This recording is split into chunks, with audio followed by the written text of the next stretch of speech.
Captain Christopher Pike requests permission to come aboard. I think in my experience on Trek, there are a lot of things that have been mentioned over time that are alluded to, but they're gray areas. There's a lot of detail missing. And we're going to, like we did last season a little bit with the Klingon War, get to explore an area that hasn't really been explored. He wants to explore canon, absolutely, stay within the confines of canon, but just touch the edges of it, so there's surprises, and so it's not predictable. And I think they've been doing a great job of that.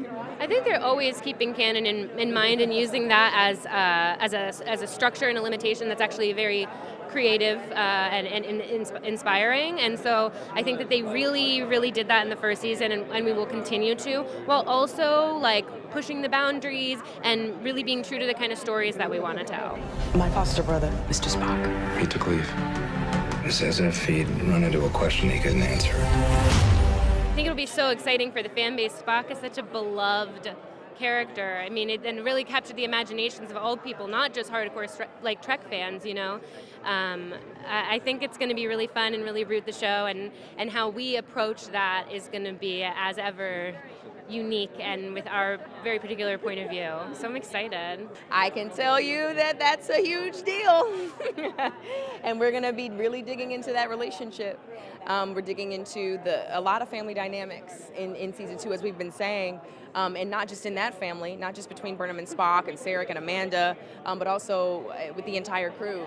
Dig into it before we meet him, after we meet him. You know, it's a brother-sister in a weird, unique way that we could only do on Star Trek. What I think is good is that any characters and any familiarity from old Trek, from classic Trek that you can bring into our new series is good. The Spock that we will meet is 10 years pre-TOS.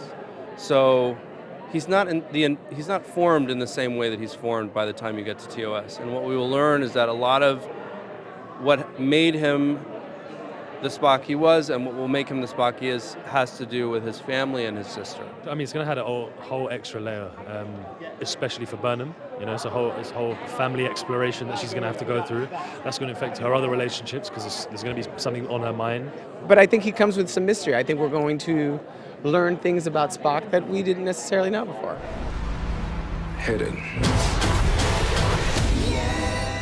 The long game of season 2, I think, among many things that are going to happen, are to settle and answer the how. How do we fit in with this thing? I think it's going to get really settled in a way that's very satisfying. And then from there, yes, I do believe that by the end of the season there will be like new things opening up that will be entirely ours. I think it would be cool to learn more about Pike's personal life.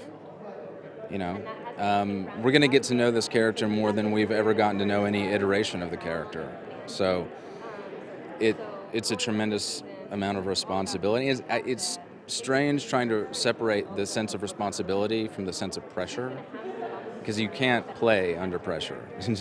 It doesn't work. I'm excited for that path toward humanity to continue for Burham, because it is something that I have been doing, and I was doing in a way that was sort of subconscious. When I first left Vulcan and came to the Shenzhou, and I served under Georgiou for 7 years, I didn't realize what she was doing, but she was just pulling me closer and closer to humanity in such a graceful kind of way. And then deciding in episode 6, I'm going to do this actively. I'm going to pursue humanity actively. And then having it all be a disaster, because it's like emotions and logic, and it was just like a really, you know, it was messy. It was a messy mix. But now I have all of these decisions to contend with at this point, now that the war is over. So I'm excited to deal with all of that, and that's what we're all going to be doing.